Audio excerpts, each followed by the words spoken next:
Good morning, good afternoon, and good night, depending on where you are. My name is Travis Stonefeld Barris, and today we're analyzing a amateur game from the XLNC Mid-League Invitational. Not sure it's actually an invitational, but it sounded good in my head. Between Degenerate, Exiles, and Darkside. The XLNC League is fantastic. League of Legends. There's 3 different leagues that have different skill levels. I believe this one is like a plat lobby or something like this. So I'm looking forward to seeing how the meta is developing in these amateur leagues. Really great production team. XLNC really this season has just put a lot of effort into their production, making things good, hiring quality talent for casters such as Idea PC and Gungeon, as you see on your screen. Idea is a good friend of mine. We played on a few teams together. So shout out to you, Idea, if you're watching this. Nice drip, nice Yasuo cosplay. But yeah, the production quality of this is just amazing. Check out XLNC on Twitch to catch when they go live. Twitter as well for their schedule. And don't be afraid to, if you're watching this, you're probably interested in playing competitive League of Legends. Go make a team and sign up for XLNC. Work on finding some friends to play with and see if you can compete. All right, let's jump right into the analysis. Unlike some of my past videos, they actually show the pick ban here. Again, upping that production quality so I can do some good analysis. So this is first pick. The first thing you're going to want to note, you'll notice that the bans for red side here are gone. This is a penalty for breaking some of the rules. Usually it's something really, really minor, like maybe they were late. Like if you're 30 minutes late to the match, a lot of times you're going to lose a ban. Well, it's like 10 minutes, you lose a ban, 20 minutes, you lose 2, 30 minutes, you lose 3. So maybe somebody was 30 minutes late to this game. Life happens. We're not judging them for this. This isn't a serious infraction where like they're not being toxic or gross or anything like that. They just lost some bans. Bans on the blue side, however, Pantheon, Olaf taking out strong early game junglers that are difficult to deal with. Both of these junglers are going to build a Gore Drinker and just be incredibly difficult to kill. Being able to disrupt, get into the middle of the team, heal up, and then continue on from there. Just very, very hard to deal with. So good bans. We've seen this in pro play. And I would imagine that it's pretty popular in the amateur scene as well. The Lulu ban is interesting. I don't know if that's a Lulu ban. It could be, amateur scene again. We see a lot of targeted bans, could be targeted. Or it could be that they didn't want to deal with the enemy picking Lulu and getting the flexibility of the pick because it can go mid, top, or support. And when you look at the plan that the blue side wanted to accomplish, I think that Lulu is a good pick into Swain, Malphite, Yasuo, because whomever is getting, whenever a team fight starts, the first target that you go for, whether it's Jhin or Kindred or what have you, they're going to get ulted by the Lulu, and that fight's going to be very difficult. So I think it's a good ban just based on what blue side was trying to accomplish here. Now let's analyze the first 3 picks. So ban. Let's analyze the first 3 picks. First pick, Swain. I'm not sure if Swain is powerful enough to prioritize first pick when, I guess, yeah, Kai'Sa's still up. It eventually gets banned, but it's up at the moment. So I think Kai'Sa is a high priority. It does in pro play, but maybe I'm wrong. Perhaps Swain is really easy to execute and going to be good in amateur play. Or maybe the amateur scene has figured something out that the pro players haven't. Let's find out. I think the idea with Swain is that he goes Moonstone Renewer. So when he ults, he's dealing a lot of damage over time. And every 2 seconds or whatever Moonstone Renewer is, you get the heal off on the team around you. So maybe he gets to go in. He's healing a bunch from his ultimate and also using the Moonstone Renewer. Red side replies with Jhin Seraphine. For amateur teams, I think Seraphine should have a high priority. Seraphine is bad in professional play at the moment because she's, much like Sona, has very, very low hit points. And those low hit points mean that she's going to get dove a lot. The jungler can camp the lane very easily. and just sort of farm the Seraphine over and over again. Where things aren't as coordinated in amateur play and plat lobbies, things like this, I think that perhaps the Seraphine is a good pick, and I think that this lane has a lot of range, poke, and CC that is going to be difficult for the blue side to deal with.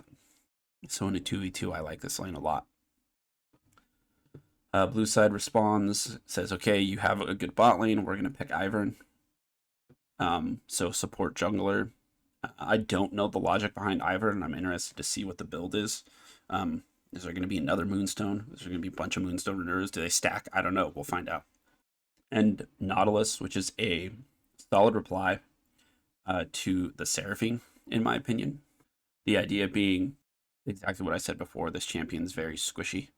Not a lot of health on the Seraphine. And if we get a good hook off, it's very easy for Swain to burst. So I think these are very good. Analyzing the second rotation here, I really like what the teams are trying to accomplish. I guess I haven't talked about Karma. Karma gets picked up. And this is, at this stage, if you're looking at this draft right here and you don't have these two picks, it's a very interesting draft. It looks kind of like you're building almost like a funnel comp. So I'm interested to see how Karma builds as well and what the idea of Red Side's draft is. Then we have some more bans come through. Shen, Graves. I don't think Graves is very good. I think Graves is bait. Ornn. It's fine. These are fine bans. Kaisa. I think what's happening here is they don't know. This is probably going to be Swain bottom, and they don't know that yet. So they're banning Kaisa just like, we don't know. And I think at this point in the game, both teams have done a good job at hiding what their intentions are. Or is this, Karma top, Seraphine mid, and we're going to draft a support? Is this, Karma support, Seraphine mid, and we're going to draft a top laner? Is it vice versa? You don't really know what they're doing. And I think the same over here, right? Like you could run, I've seen people run Ivern, Swain bottom. Are we putting Nautilus mid somehow? Is that still a thing that can happen? Is Swain going top or mid, Ivern jungle, and this is our support, which they obviously think because they're, banning the Kaisa here. So I think that both teams have done a really good job at keeping their opponent on their toes. There's no real clear plan. So Red Side comes in with a Kindred pick saying that, we're going to play this like dual carry comp, dual ADC comp. And if Kindred gets a lot of range and can start getting some attack or some marks, get some range, I think that this is a very good idea. And the blue side replies with Malphite. This is something that we see a lot. Malphite is top. It's a champion that we see so often in the top lane. It's a tank that's easy to play, has a powerful ultimate. So yeah, I think that it's a decent pick here. I think it's actually at the end of the day we're going to run into a Karma top, and I think Malphite's going to struggle a little bit, but we'll find out. Finally, the red side shows the rest of their draft, and maybe blue side can start piecing some things together. They pick Galio, which is another fine pick. Sort of a engage. They needed some engage, and I think that that's what Galio is going to provide for them. He's going to have to sort of be the front line taunting people, and maybe they're going to look to play through bottom lane with Galio roaming from mid to bottom. The other thing is when there's a little bit of synergy with Kindred, right? So Kindred uses Lamb's Respite, which is her ultimate. People in that space are invulnerable, and then Galio can channel the ult after that, so that if people are trying to pack into that little space so that they can be invulnerable, Galio will now knock them up, get the taunt off. So I think that there's some synergy there that can be very, very good. Finally, the blue side picks, or I guess these were locked in at the same time. Anyway, blue side picks Yasuo mid. Now I'm forgetting my draft order. I think it was these two were locked in, and then this was locked in because they had first pick. That's how it works. Anyway, the Yasuo pick going into the mid lane is, I guess it's really good because there's a lot of synergy with knockups, and that's the carry that they're going to put. They need an attack damage carry, and maybe this person is comfortable on the Yasuo.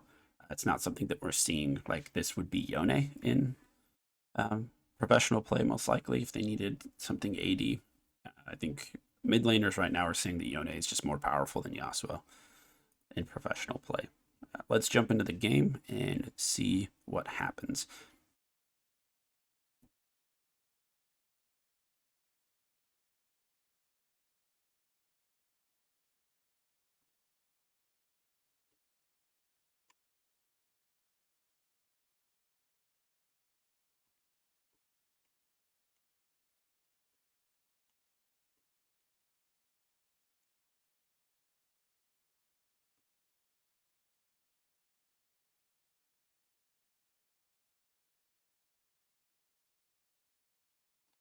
So starting off the game here, it looks like blue side is going for a bit of a cheeky invade, while red side is trying to fan out. I wonder why they're doing this. I don't know if this is standard or if they know something. Maybe they're trying to put the top laner behind early. See if Nautilus gets a hook off. Yep, Nautilus gets the hook. Should be a kill. And it goes on to the Yasuo. Very good. So an interesting level 1 play. Sometimes you can do this, be really cheeky, and I think that in amateur play specifically, level 1s isn't flipping things as much as other, as like professional play. Professional players may have been more ready for that. I think that Karma could have flashed that hook very easily, and I think that that's probably what would have happened in a professional game. The Karma just blows flash, but is safe in that lane long enough that it doesn't really matter. So I think that in amateur play, diversifying your level 1s, not being predictable is very important. Junglers are starting on the same side, pathing toward bot. I don't know Ivern's clear very well. I assume it's pretty fast.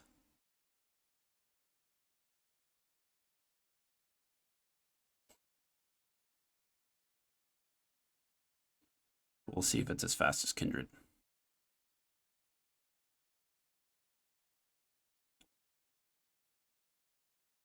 So it looks like blue side is worried that Kindred is going to try and, I don't know, take top side and gank. I don't think that's really the play here. I don't think that's something to be worried about. I think that the wave management in the bot lane is what the junglers should be looking at and what the team should be thinking about right now. So red side needs to be alert that they're shoving in first, that Ivern is going to be there shortly looking for this crab, and could be ganking. Let's see if there's a gank going off bottom lane. No ward. There it is. The Seraphine, very squishy, getting taken down for, I was going to say first blood, but they got the kill on Karma early. So there you have what I was talking about with Seraphine and the Nautilus, right? If a hook goes off, it's just going to be super easy. And here you go with Karma in the top lane. I think that the Malphite's going to have some trouble. Good job by the Ivern to get out of this, and good job by the bottom lane to collapse. Looks like, yeah, it looks like this blue side is just going to go up 3-0 in the early game. I think they have a comp that can snowball very well. Specifically, they have 2 kills on the Yasuo, and accelerating that is going to be very, very important for their team. Eventually, they're going to get to a point, I'd imagine, in the mid game when these Drake fights start to happen where they just get to push R with Malphite and kill somebody because their Yasuo is so far ahead.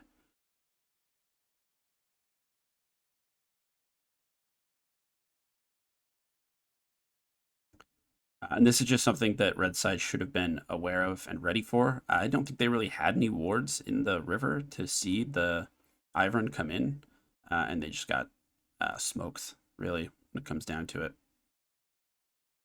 Yeah, Malphite getting pushed in, burning the TP top. Karma gets to crash this wave for free. It's like Jin Blue Flash. Karma gets to crash this wave for free, though, because Kindred is topside. I don't think they see Ivern. Because they don't see Ivern. Okay, maybe Ivern showed there, so now they know exactly what's happening. This is a fine trick by top laners. I think that wave should have crashed harder. What Karma can do there is, because Malphite's already blown his flash, any damage that you do, any trade that you take because you're about to base and probably TP top is free. So you take a bad trade, you get the Malphite to use resources, and then when you show back up, look at this, you're full health and the Malphite is already burning corrupting potion pots just to stay in lane. I'm surprised that the Malphite is farming so well. Not gonna lie, I probably wouldn't be farming this well in this lane, so really good job by coach here.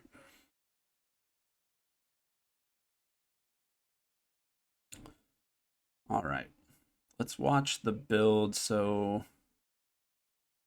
Ivern goes for Moby Boots as a goodbye. I want to see Kindred buys boots as well. This is pretty standard on junglers in the meta. You just rush your tier 2 boots because you don't have to buy a jungle item.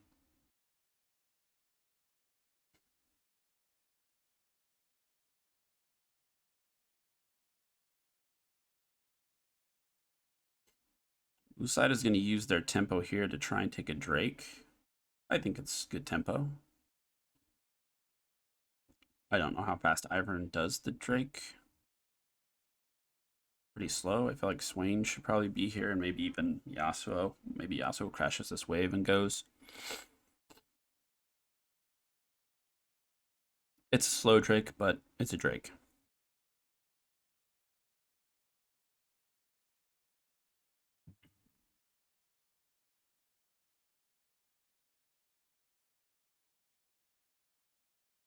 A really good early game by blue side so far. They have the one Drake. They're getting picks all over. Their Yasuo is 3-0.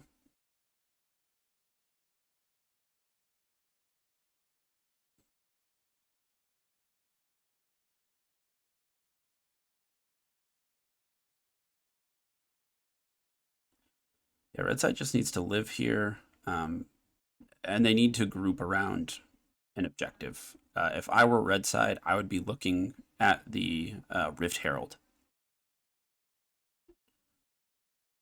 Malphite just hit 6 and has ult, so it's a bit risky because the Yasuo is so fed. But if I were Kindred, I would be warding this right now. If I were Karma, I would have a ward over the pit or something and be... And I think this is a situation where you're far enough behind that you can commit. If you're red side, you can commit your bottom lane to the Rift Herald. Just make sure that you're securing an objective and getting some gold for yourself. The Drake isn't up. Bottom lane might get plates, but this could be a good timer if you're watching the bottom lane shove. Jhin is almost out of mana. They're also shoving with Swain Nautilus, which I just think maybe it doesn't take plates as fast as an ADC or something. So right here, I think that the bottom lane should be backing and heading up toward the Rift Herald. Just secure the Rift Herald and maybe win a fight if their bottom lane doesn't commit. But it doesn't look like that's what they're going to do. And I think that this is what a professional team would do in this situation. They're down so much gold that you need to make a play. When you're behind in a game of League of Legends, you need to change the status quo. You need to do something unorthodox to make sure that you're getting the resources back in exchange. Not even in exchange, but you're getting some of the resources back. And I think that the Rift Herald is the play to do that. Because I don't think the bottom lane... maybe they do win a 2v2 if Seraphine hits 6, maybe hits an ult, but it's risky. Because Galio Ultimate is coming up. Malphite TP is coming up soon, so it could be a party in the bottom lane. So the fact that this Rift Herald isn't touched and it's 9 minutes into the game, I think is a mistake.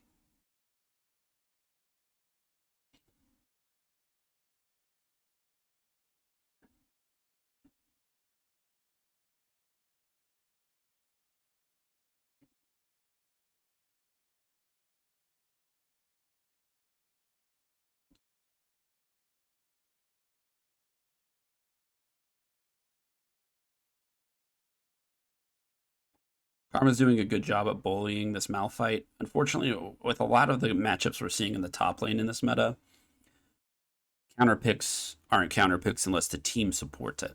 And so I think that while the Karma is probably a good matchup, I think that she needs a little bit of support from the Kindred to make this work. And again, that's why they should be playing around this side of the map. It's really their one winning lane.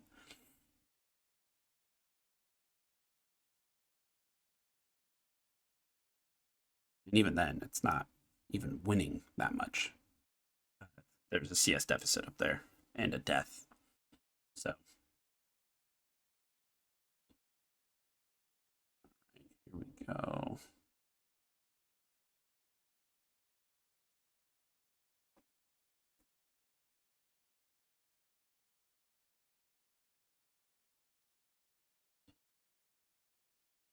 And here's exactly why the red side needed to commit. Oh, good flash by the Karma to secure a kill there. But this is why they needed to commit the bottom lane to securing this objective, because they're not going to win this fight. Again, your mid laner is behind, and this Yasuo now has 5 kills. At that point, he had like 3 kills or 4 kills. So you're never going to, in a straight 3v3 for the Rift Herald, you're just never going to win that. It doesn't really matter that you have a Kindred with ultimate. It doesn't matter that you have Karma. You know, we're still at a platinum level here with a Yasuo that clearly knows how to play the champion. You need to commit your bottom lane to taking that. And if the Yasuo tries to get cheeky and say, okay, I'm going to try and like 1v5 here, then maybe you even get a shutdown onto your Jhin or something.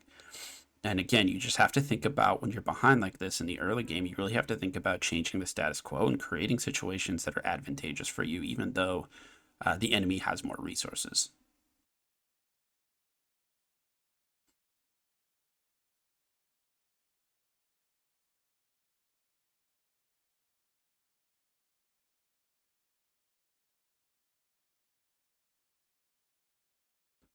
Blue side going for a Drake.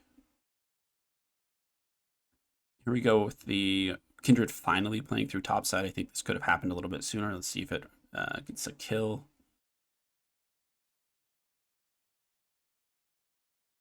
Close. I think they should go straight to Rift.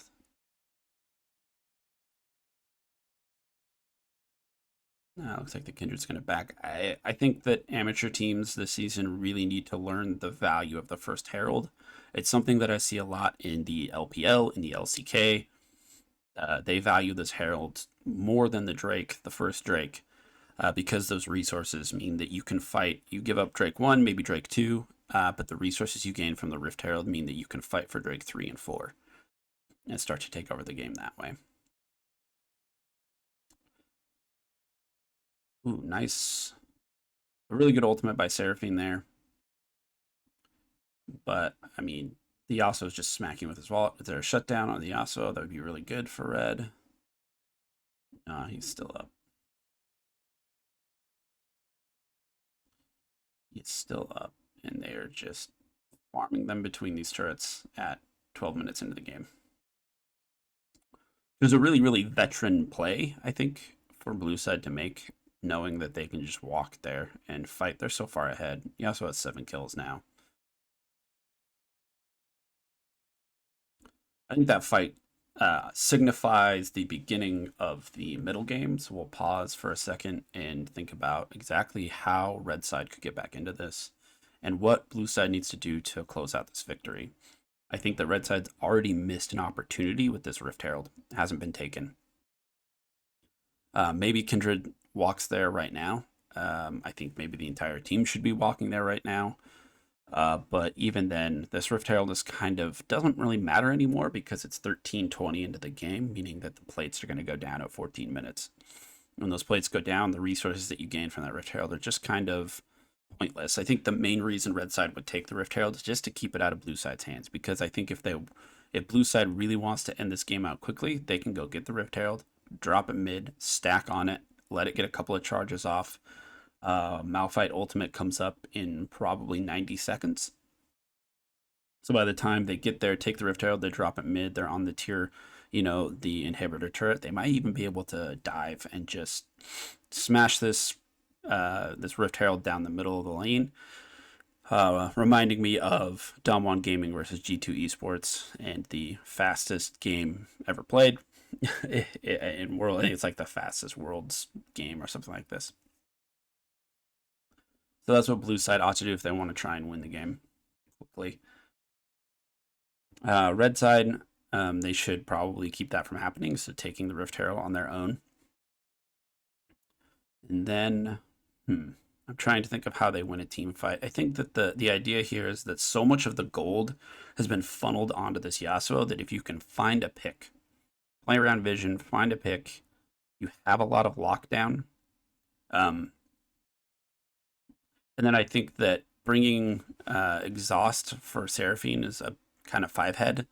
That's the other thing, that if a team fight goes off and the Yasuo gets a little too cocky, and Seraphine can get an exhaust on him while red side bursts him down. I think that if Yasuo is dead, even if you trade him for like Jhin, you might be able to. So if you trade Yasuo for one of your 80 carries, I think that you can win 4v5. We'll just see how the Swain build turns out. So I think that's what they need to do. I think vision is going to be crucial for red side.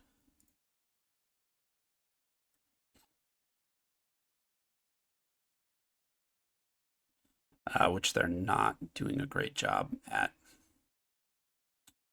They need to be in their jungle sweeping out all these pink wards and stuff. I guess Drake isn't up for 3 minutes though, so maybe it's okay.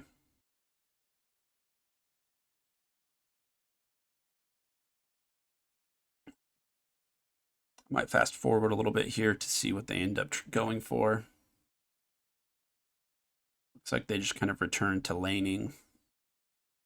Blue side is taking that Rift Herald, like I mentioned. Let's see if they shove it down their throat in the middle lane. Yeah, blue side doing everything they need here. This is no longer your jungle. Your ultimate isn't going to matter here.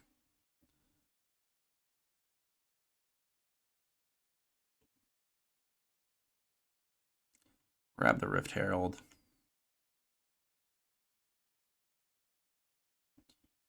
Ivern has it.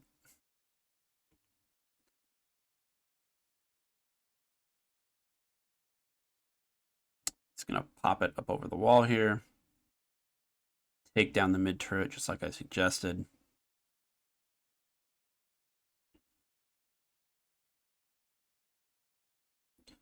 Just gets the one.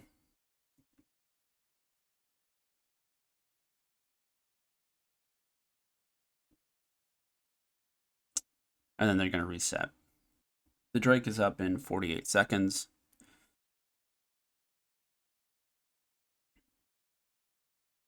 The Seraphine should probably be walking at the Drake to get some wards going. But now the mid turret is... The mid turret is gone for red side, which is a big problem for them. And honestly, probably the only thing that blue side needed, because now this entire space, like right here, kind of doesn't belong to you. This bush is really risky to walk into. This bush is really risky. Now this bush is really risky because a Malphite can just ult you in these Drake fights from any of those positions. Let's continue. I think this game... It is blue side's game to lose at this point. All right, Pyrocryptic.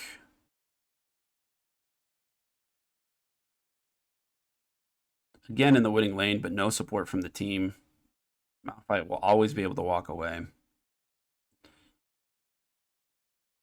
Really late vision control by red. They're walking at this a little too late. Blue side's already there. And just like I mentioned, this jungle is hard for you to be in, even though it's yours.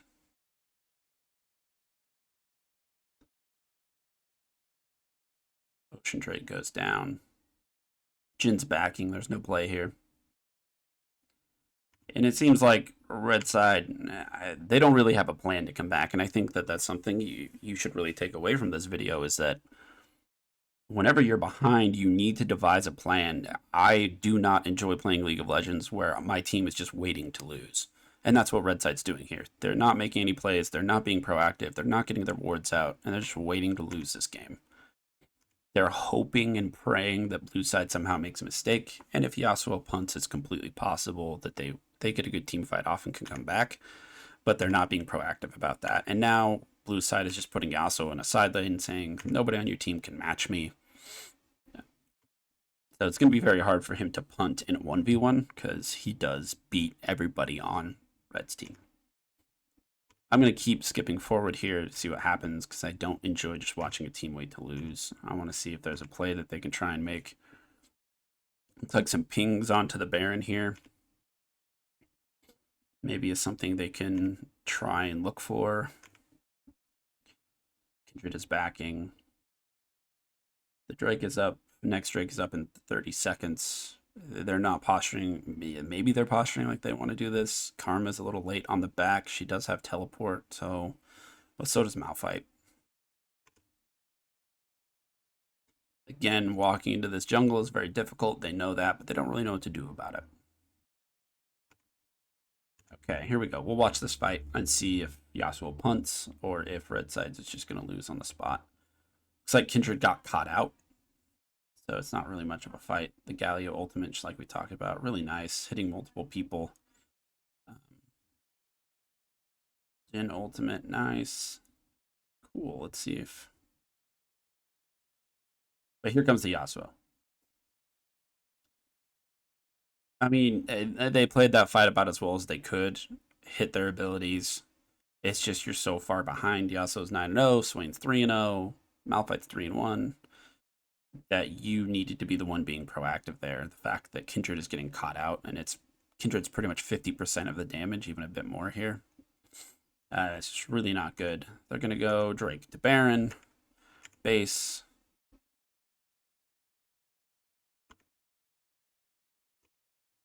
To 3.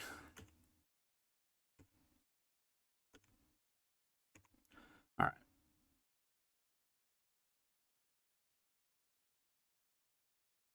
This is just Yasuo doing Yasuo things. He's legendary. He's full health. Crits living up to his name, getting all the crits off on the enemy. Good wind wall. So Crits clearly plays this champion at a high level, which means that, right, like, so this is what needed to happen sooner, right? If we can lock down the Yasuo, but you just have no damage there to go on him, and he's just chunking everybody. He's legendary. He's 11-0. And I would imagine they're going to... Yep, so they end up winning this game in a stomp.